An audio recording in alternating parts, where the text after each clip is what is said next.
કઈ રીતે પ્રકાશ? તારીખ 2 જૂનના રોજ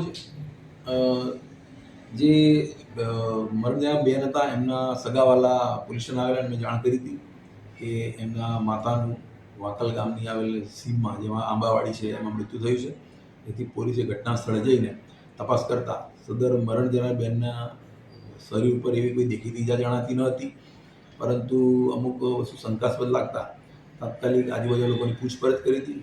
એમના જે ઘરના સભ્યો છે એમને કોઈની પર શંકા હોય કે અમને કોઈની જોડે ઝઘડો થયો હોય કે કોઈ બાબતે કોઈ તકરાર ચાલતી બાબતે પૂછપરછ કરી હતી.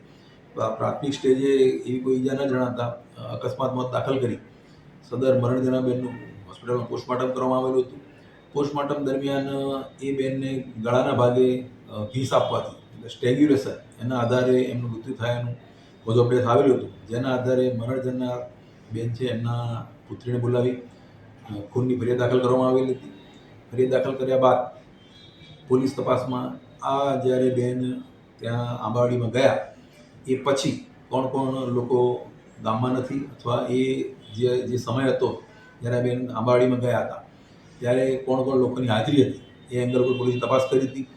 જે દરમિયાન આ આંબાવાડી છે એના માલિક જેમને આ વાડી દેખરેખ માટે ભાડે આપી હતી એમાં એક વ્યક્તિ ગુમ જણાયેલો હતો, જેની તપાસ કરતા એ વ્યક્તિ મળી આવતા જે વ્યક્તિ કાયદાના સંઘર્ષમાં આવેલો કિશોર છે અને એ આંબાવાડી જેને ભાડે આપી હતી એ કાકો અને ભત્રીજો બંને જણા આ આંબાવાડીની દેખરેખ રાખતા હતા.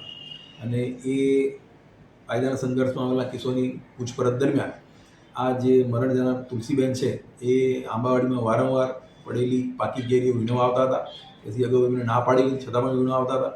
એ દિવસે પણ એ કેરી વીણવા ગયા હતા અને એમને ના પાડેલી હોવા છતાં તે ત્યાં આવ્યા હતા. જે વાત તકરાર થઈ હતી અને એક માટીનું ઢેફું માથામાં માર્યું હતું અને બાદમાં ગળા ઉપર ભીંસ આપીને એમની હત્યા કરવાની કોશિશ કરી હતી અને જે દરમિયાન એમનું મરણ થયેલું હતું. એ બાબતની હાલ સુધી કબૂલાત આપી છે. અને આ દરમિયાન જો બીજો અન્ય કંઈ ઘટના હશે અથવા અન્ય કંઈ હેતુ હશે જે બાબતે પોલીસ હાલમાં પૂછપરછ કરી રહી છે.